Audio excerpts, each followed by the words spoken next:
compartir una reflexión bíblica en esta mañana, un mensaje que sin duda siempre está presente la palabra de Dios en estos servicios que nosotros realizamos, y así como todas las otras denominaciones, todas nuestras iglesias cristianas metodistas pentecostal a lo largo y ancho de nuestro país, en este tipo de transmisiones. Aquí la palabra de Dios es la importante, es la que trasciende, es la que bendice, es la que siempre está presente en todos nuestros servicios. Así que, mis queridos hermanos, quiero pedirles que busquen ahí en Éxodo capítulo 14.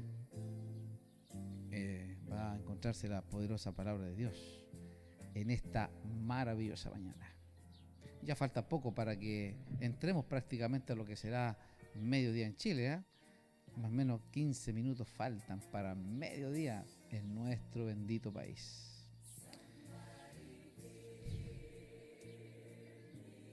Capítulo 14 de Éxodo, versículo 10 al versículo 12. Estaremos dando lectura a esta siempre eterna, santa y poderosa palabra de Dios en el nombre de Jesús. Así dice: y cuando Faraón se hubo acercado, los hijos de Israel alzaron sus ojos, y he aquí que los egipcios venían tras ellos, por lo que los hijos de Israel temieron en gran manera y clamaron a Jehová. Y dijeron a Moisés: ¿no habían sepulcros en Egipto que nos has sacado para que muramos en el desierto? ¿Por qué has hecho así con nosotros, que nos has sacado de Egipto? ¿No es esto lo que hablábamos en Egipto, diciendo: déjanos servir a los egipcios? Porque mejor nos fuera servir a los egipcios que morir nosotros en el desierto. Padre, en esta maravillosa mañana te pido, Dios, que nos des toda la unción, el poder, la autoridad de Cristo para predicar tu palabra, Señor. Que en esta mañana, Señor, podamos sentirnos muy bendecidos con tu palabra, que tu palabra trascienda, que tu palabra, Señor, cambie nuestras vidas. Y todo lo que tengas que decirnos, Señor, en este día, por medio de tu palabra, podamos nosotros acatarla y obedecerla. Te lo ruego en el nombre santo de Jesús. Amén, amén y amén. Que Dios bendiga esta preciosa porción bíblica de esta palabra poderosa de nuestro Dios. Éxodo 14, versículo 10 al 12, está el mensaje de esta maravillosa mañana. Sin duda, la historia de Israel es una historia apasionada, gloriosa, una historia que, si bien es cierto, marca trascendencia, marca fe, marca tragedia, marca un sinfín de vivencias que vivieron este pueblo de Dios. Cuando Israel sale de Egipto, con mano poderosa, con mano fuerte, después de que Dios haya hecho esos tremendos milagros, esas tremendas señales que se manifestaron en todo Egipto, esas 10 plagas que trajeron devastación a esa nación, orgullosa, pomposa, y dentro de la última plaga fue cuando obviamente se sacrificaron todos esos primeros hijos nacidos de un matrimonio, los primogénitos. Eso fue que quebrantó y quebró prácticamente a Faraón, dejando de esa manera partir al pueblo de Dios de su esclavitud a la libertad. Y camino hacia esa libertad, el Señor, en vez de mandarlos por un lugar, los envió por otro lugar, para que no se afligiera el espíritu de ellos, para que no se acobardaran cuando vieran las potencias que habían en otro lugar, las guerras que se formulaban en ese entonces, para que no desmayara el pueblo y de esa manera se pudiera devolver atrás. Y el Señor lo llevó a un lugar, en este caso los introdujo, como bien dice la palabra, hacia el desierto, para que pudieran de alguna manera ser cobijados por Dios. Dice textualmente la Biblia que el Señor, mientras ellos caminaban día y noche, el Señor por la noche puso una columna de fuego y de día una columna de nube, para protegerlo en su tránsito hacia la tierra prometida, donde supuestamente y sin duda fluía leche y miel. Fue así que llegaron a las orillas del Mar Rojo, se detuvieron, descansaron. Todo esto fue prácticamente planificado por Dios, planificado absolutamente por el Señor. Y los llevó a esa orilla para que descansaran, porque Dios tenía un plan glorioso y majestuoso, donde el pueblo de Israel iba a ver una de las maravillas más gloriosas, uno de los milagros más gloriosos que Dios iba a hacer a favor de ellos y en destrucción de otros. Fue entonces que Faraón pensó, después que dio la orden de que el pueblo de Israel, que los hebreos se fueran de una vez por todas, recapacitó. De hecho, Dios lo hizo recapacitar, porque Dios quería mostrar su gloria sobre Faraón.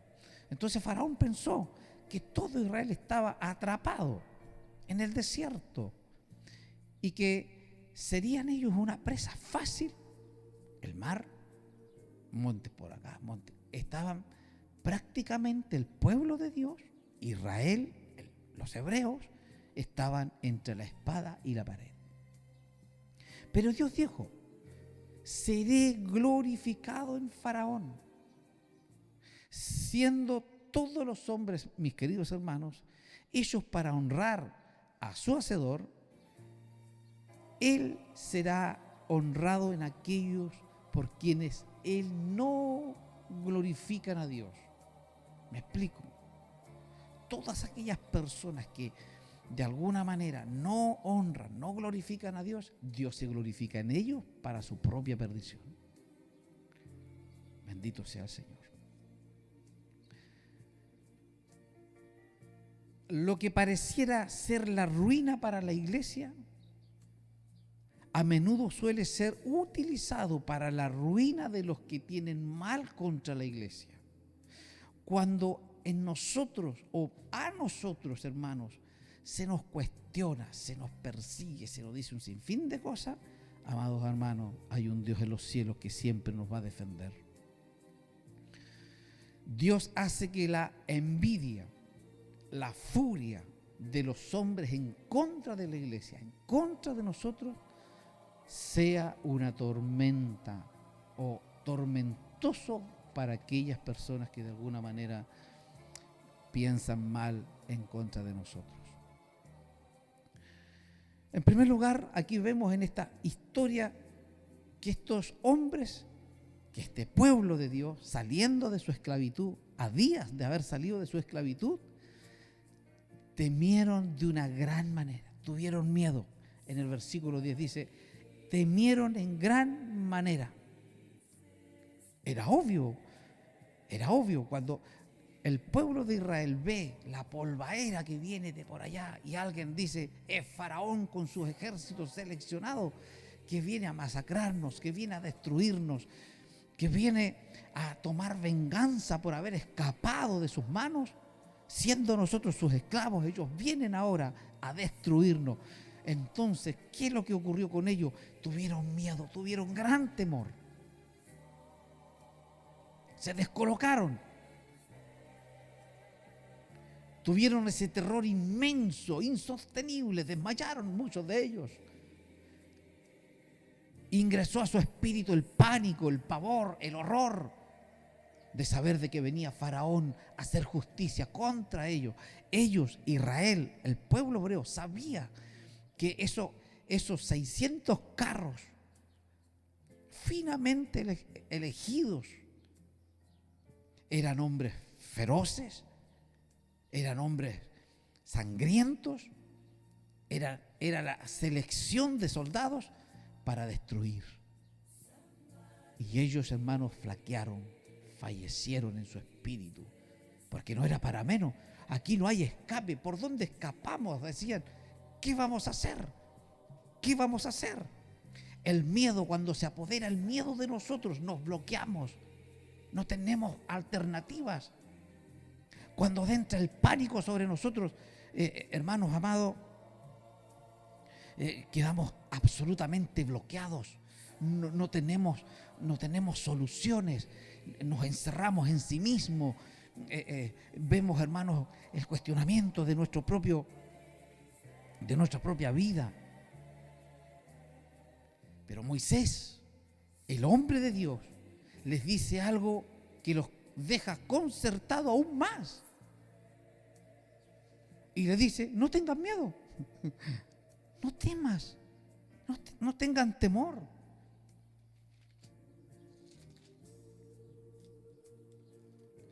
En el versículo 13 dice: y Moisés les dijo: no temáis, estad firmes y vean la salvación de Dios. Pero pastor querido, usted me está hablando de fe, usted me está hablando que no tenga miedo de lo que estoy viviendo como persona. Tengo en el hospital a mi hijo gravemente enfermo, está sentenciado por los médicos a que le quedan días, meses, y usted me dice que no tenga miedo, que no tenga temor, que no me turbe. Sí, eso es lo que estamos diciendo.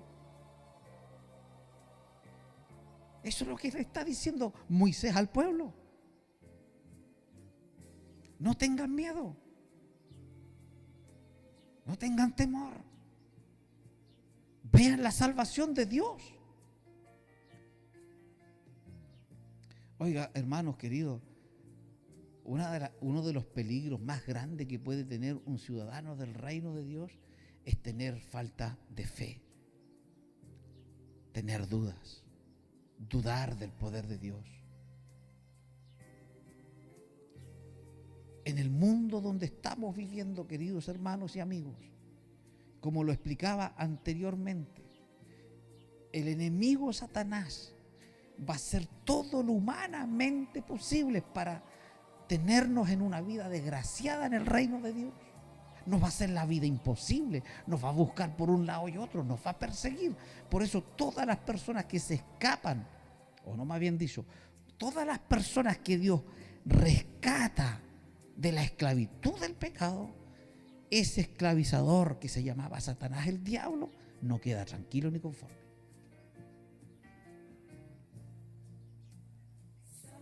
Por eso Dios tiene cuidado de los nenitos, de los pequeñitos, de los pequeños. Jesús dijo: ay de aquel que haga tropezar a uno de mis pequeños, hablando de los recién nacidos en el Espíritu. Dios coloca cobertura sobre ellos. Dios coloca protección sobre ellos. De noche el Señor los guarda con el fuego de su Espíritu. De día la sombra de Jehová está alrededor de nosotros.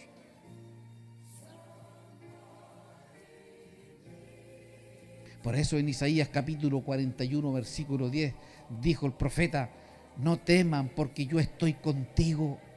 No desmayes, porque yo soy tu Dios que te esfuerzo. Siempre te ayudaré, siempre te sustentaré con la diestra, con mi mano derecha. De mi justicia te sujetaré.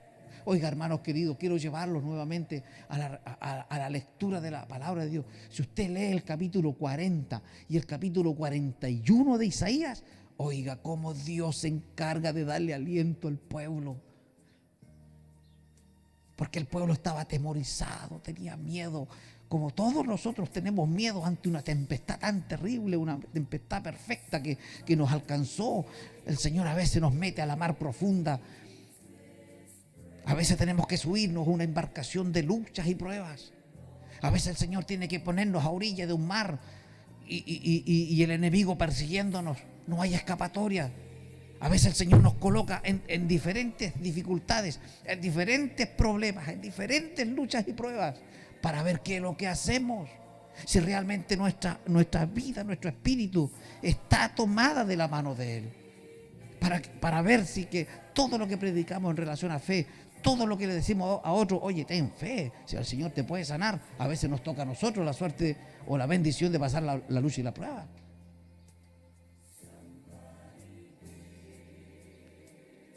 El capítulo 40, el capítulo 41 de Isaías habla de eso.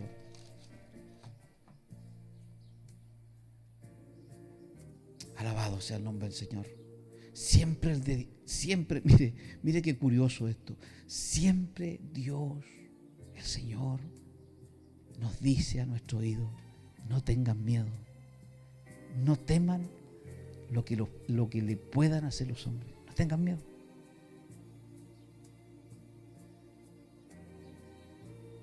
¿Quién puede sostenerse en pie, hermano querido, cuando tú estás a la orilla del mar? Cuando detrás de ti vienen todos los problemas, cuando detrás de ti vienen todas las malas noticias, cuando a tu derecha, hermanos, tienes un abismo, al otro derecho tienes un bosque impenetrable. No hay salida, no hay solución.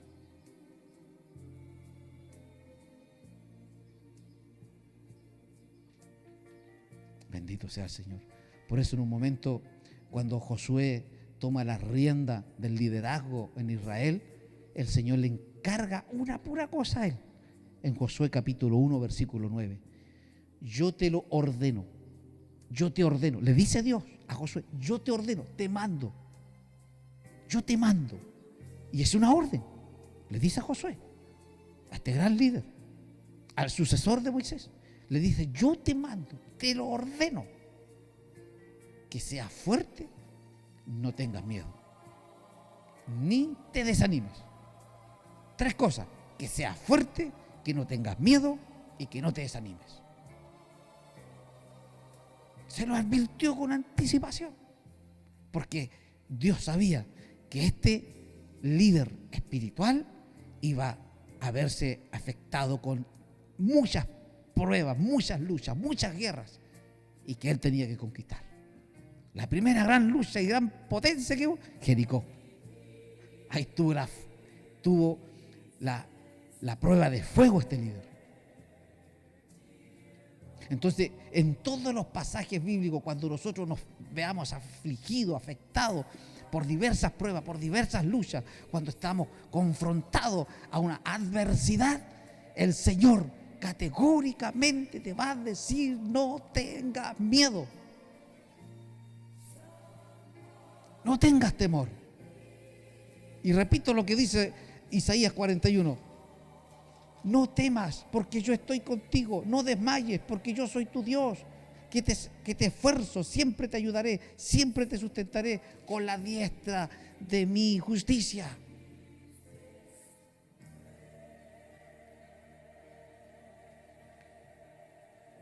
El Salmo 27:1 dice: Jehová es mi luz y mi salvación, ¿de quién temeré? ¿Lo ha escuchado? ¿Lo ha leído? Jehová es mi fortaleza, ¿de quién he de atemorizarme? Pregúntate para adentro, hermano querido, o hermana querida, o familia que está pasando una situación de adversidades en este mundo, donde el pronóstico, humanamente el pronóstico, no hay solución, no hay respuesta. Puntos en contra, puntos en contra. El pronóstico del mundo. Pero ¿cuál es el pronóstico de Dios? ¿Cuál es el pronóstico de nuestro Padre Celestial? ¿Cuál es el pronóstico que tiene Dios para tu vida? No tengas miedo, yo estaré contigo. No desmayes, no te decaigas. Este pueblo de Israel, este pueblo que está saliendo a su libertad, este pueblo que va camino a esa bendición. En un principio, claro, se corrió la voz: nos vamos a un lugar maravilloso. Pero en un principio la voz dentro, cuando eran esclavos aún, se corría la voz: ¿sabe? Vamos a una tierra prometida que Dios tiene para nosotros. Dicen que en esa tierra hay leche y miel, dicen que hay libertad, dicen que hay campos maravillosos, dicen que hay cosas hermosas en esa tierra. Hay un pedazo de tierra para cada uno de nosotros. Dios nos dio una heredad. Oiga la felicidad, oiga cuando le dicen que va a una tierra de bendición, bendito sea el Señor, uno divaga en pensamiento glorioso y lo pasa bien, oiga, sueña, se le quita hasta el sueño vislumbrando esa felicidad que se viene, se avecina.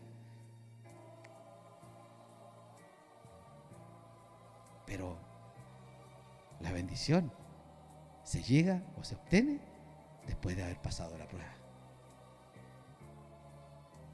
Después de haber pasado la prueba. Porque para pasar de curso a otro nivel superior hay que hacer muchas pruebas.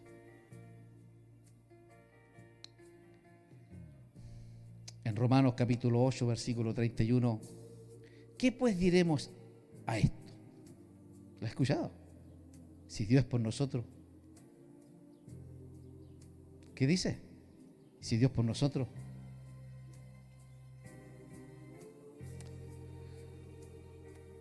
Pero a veces, hermanos, nuestra mentalidad nos falla. Y uno llega a decir, ¿lo irá a hacer el Señor? ¿Nos irá a librar el Señor?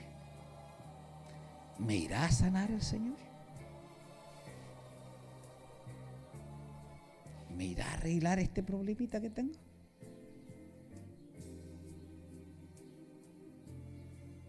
Bendito sea el Padre. Entonces, en vista de esto, cuando ellos se vieron confrontados con el mar, los carros de Faraón detrás de ellos ya se imaginaban siendo destrozados. Hermanos amados, los carros de Faraón, caía un jinete y una persona que llevaba un armamento, arcos y flechas. Eran los mejores que iban en el carro. Esos carros de Faraón, en sus ruedas tenían cuchillos filosos que cuando pasaban por el medio, si no te atropellaban los caballos y los carros, esos cuchillos que iban en las ruedas te hacían pedazos, si es que no te alcanzaban las flechas de estos buenos arqueros. Entonces ellos se imaginaron, hermanos, siendo destrozados, devastados. Van a matar a nuestras esposas, a nuestros hijos, a nuestros ancianos. Vamos a morir acá. Y entonces, ¿qué es lo que hacen ellos? Clamaron a Jehová. Clamaron a Jehová. Pero déjeme decirle un detalle. Ellos no clamaron a Dios diciendo, Señor, socórrenos, Señor, sálvanos. El clamor que se ve ahí, según otras versiones bíblicas, es una palabra, clamar, que tiene un significado de quejarse ante Dios. Se quejaron ante Dios. Y así lo reflejan los versículos bíblicos hacia abajo. Se quejaron ante Dios. Se quejaron ante Jehová. ¿Cuántos se quejan ante el Señor y doblan sus rodillas? Señor, ¿por qué yo? ¿Por qué a mí? ¿Por qué?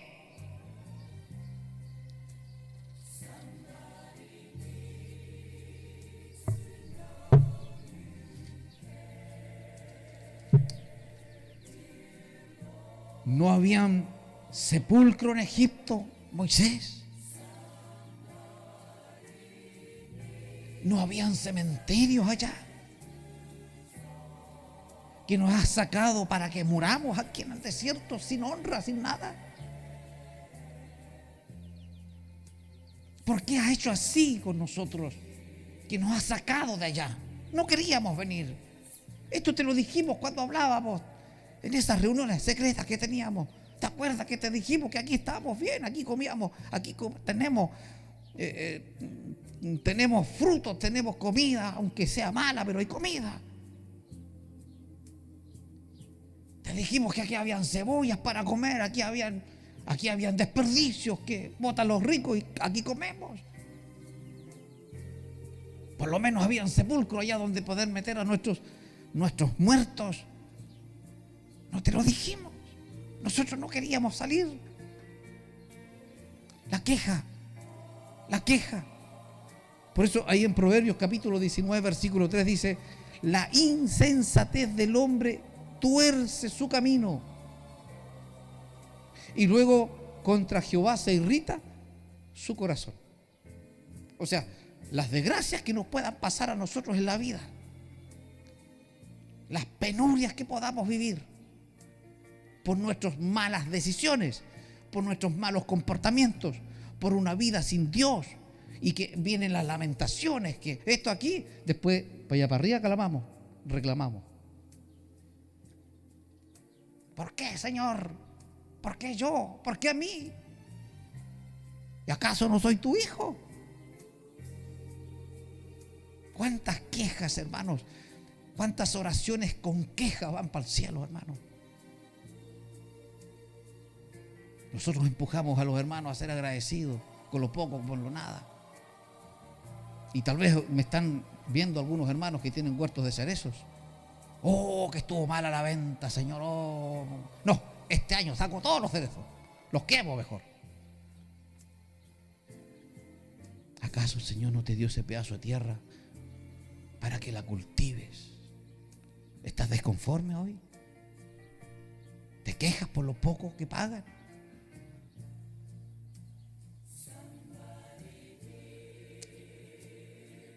Y en ocasiones, hermanos, ni siquiera sacan la primicia de ese huerto para decirle: Señor, aquí está el mejor fruto del mejor árbol de mi tierra, y lo traigo a tu altar para agradecerte, Señor. Aquí está, Señor. Agradecido vengo por esto que tú me diste. Aleluya. Por eso hoy día tenemos una iglesia que se queja porque me va mal, porque no prospero, porque no crezco, y le echamos la culpa a Dios, cuando son nuestras propias acciones que gatillan a que nos vaya mal en la vida, y después la culpa es de Él.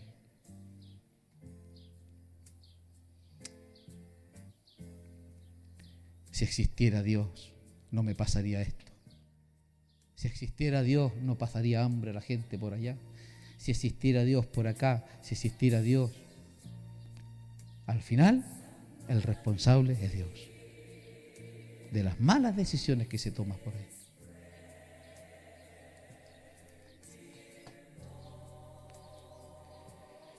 En tercer lugar, esta gente estaba tan acostumbrada a la esclavitud que ellos preferían tener una vida esclavizada, esa vida pasada, que en ocasiones, hermanos, le traía furor, le traía bendición. Claro, ¿cómo no le iba a traer bendición la vida pasada, por hermano? Porque prácticamente más de la mitad de los bienes que están en la casa eran comprados de una mala manera, haciendo y pidiendo rebaja. ¿Cuántos personajes han pasado por la casa a ofrecerle, hermano, un martillo? Oiga, baratito el martillo. ¿Y de dónde viene? No, si me lo encontré botado, dice el socio. Si es para unos pitillos nomás. Una luca, deme, maestro. Y uno va y compra, haciéndose copartícipe de un delito. ¿Cuántas cosas están en el hogar que vienen de mala procedencia? La vida pasada, pues. Todavía queremos vivir atrás en ese mundo de perdición, esclavizados por el diablo. Oiga, pero si yo no iba a la iglesia, hermano querido, cuando yo era así, chicha fresca antiguamente, no tenía tantos problemas como los que tengo hoy día en el reino de Dios. ¿Cuántos hermanos, cuántos de ustedes, mis queridos hermanos, que hoy día están apartados de Dios, están escuchando programas por online, escuchando música, pero a la iglesia no se acercan porque se sienten desilusionados del pastor, se sienten desilusionados de medio mundo, para aquí, para allá, y para hacer como eso, mejor no?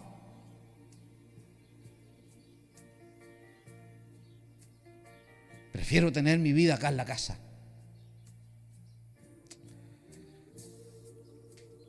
Alabado sea el nombre del Señor. Necedades. Por eso en 1 Corintios capítulo 5 versículo 17 dice: de modo que si alguno está en Cristo, esa persona es una nueva criatura. Las cosas viejas ya pasaron, he aquí todas son ellas nuevas. Ese pasado oscuro que tenías, mi querido hermano, ya quedó atrás. Ya quedó atrás. Esa vida, hermano, que tú tienes ahora es una vida nueva, una vida de consagración. Ya ahora ya no podrías tú estar pasando ahí el tropezón todas las tardes después del culto. Ya es tiempo de que te separes de esos amigos que te influyen, que te estaban influenciando a seguir tomándote tus copetes. Vamos, ¿y qué te va a hacer, hombre?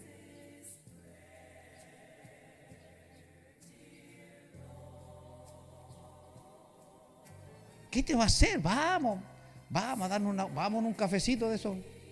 Te invito a tomar un cafecito por ahí. Por eso Si alguno está en Cristo, es una nueva criatura.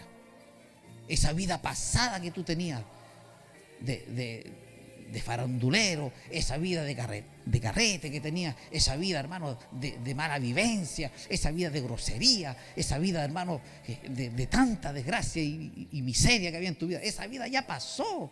Hoy eres una nueva criatura. Tú debieras estar sorprendiendo a tus amigos. ¿Qué te pasó? Que tus amigos te digan, ¿qué te pasó, hombre? Cuando tú eras el que invitaba a los carretes, ¿qué te pasó? Y tú tengas que responderle, esto me pasó. Jesús me salvó.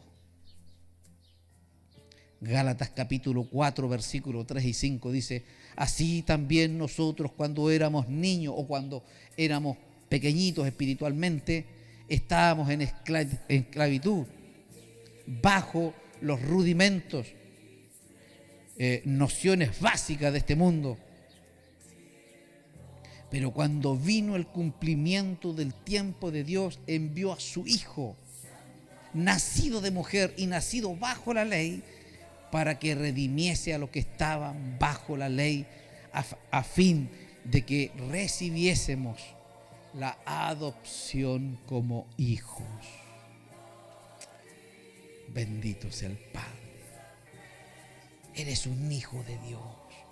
Ya no tienes por qué volver para atrás, acordarte de eso, de ese mundo infernal que vivías. Isaías capítulo 43, versículo 18. No os acordéis de las cosas pasadas, ni traigáis a memoria las cosas antiguas. Esas cosas que te traían distanciamiento de Dios. Por eso este pueblo de Dios clamó al Señor. En este caso el reclamo fue directo al líder espiritual, a Moisés. Esto es lo que te decíamos. Esto es lo que te estábamos diciendo cuando estábamos allá. Mira, ahora nos van a matar. Yo habría preferido 1000 veces haber sido mundano como era antes, para ver esta gente hipócrita, como les llaman a veces los cristianos, porque agarran a todos los ciudadanos del reino de Dios, lo meten al saco y lo revuelven. Estos son así, todos son iguales. Perdóneme, Señor. Perdóneme, mi estimado amigo y amiga que me escucha. No se equivoque con el pueblo de Dios. No se equivoque. Tenga cuidado cuando juzgue de esa manera. Tenga mucho cuidado. Tenga cuidado, porque arriba en el cielo hay un Dios que escucha. Así tal cual como escuchó a María, hermana de Moisés, cuando murmuraron. María y Aarón se juntaron, le dijeron, María le dijo a Aarón, Aarón, ven para acá, ven, apúrate, ven para acá. Oye, Aarón, bueno, ¿cómo es la lecera? Bueno, Moisés es el único nomás aquí capacitado para hacer las cuestiones. O sea, Dios habla con él nomás, ¿y nosotros qué? ¿Y nosotros qué? Aquí estamos pintando monos. ¿Qué te parece? No, pues Aarón, aquí la cosa, ya. Si no hablas tú, voy a hablar yo. ¿Cuántas personas, hermano, se encierran, se toman un mate, se toman un café, pelando a medio mundo, hermano? Pelando al pastor, sacándole el cuero al pastor, a la pastora, a la familia del pastor. ¿Cuántas personas, hermanos, caen en el lazo del chisme para quejarse, hermano? Oiga, no, puta, va a ser como el pastor, mira lo que hizo el hermano, es oficial más encima, predicador. Ten cuidado, porque cuando estaba María y Aarón solito, cuchuchando, los escuchó Dios. Y Dios le dice a Moisés, Moisés, mire el respeto que tiene Dios con su líder. Le dice a Moisés, tráigame a su hermana y a su hermano, tráigalo. Y Dios aclaró el cuento y le dijo, yo con la única persona que tengo comunión aquí es con Moisés, mi líder. María, sáquenla fuera. Y María de ese momento quedó leprosa, apartada del pueblo. Así que tenga cuidado, hermano querido, amigo que me escucha, tenga cuidado al referirse al pueblo de Dios, porque en los cielos, porque si usted dice que si Dios existe, ese Dios existe y escucha, y la puedes pasar muy mal. Que Dios nos bendiga. Satanás es el autor intelectual de tratar nuestros errores del pasado para traerlos al presente. Él tiende a tentarnos, escuche bien esto y con esto estoy terminando. Él tiende a tentarnos justo antes de que estemos listos para tomar un paso de fe. Justo cuando queremos tener fe, viene el diablo y nos recuerda quién somos. Justo cuando queremos cruzar el mar con fe, cuando queremos cruzar nuestros problemas y tomamos aliento así y nos llenamos los pulmones de fe, ahora sí, Señor, creo. Y viene un mensaje de Satanás y te echa por tierra tu fe. ¡Pum!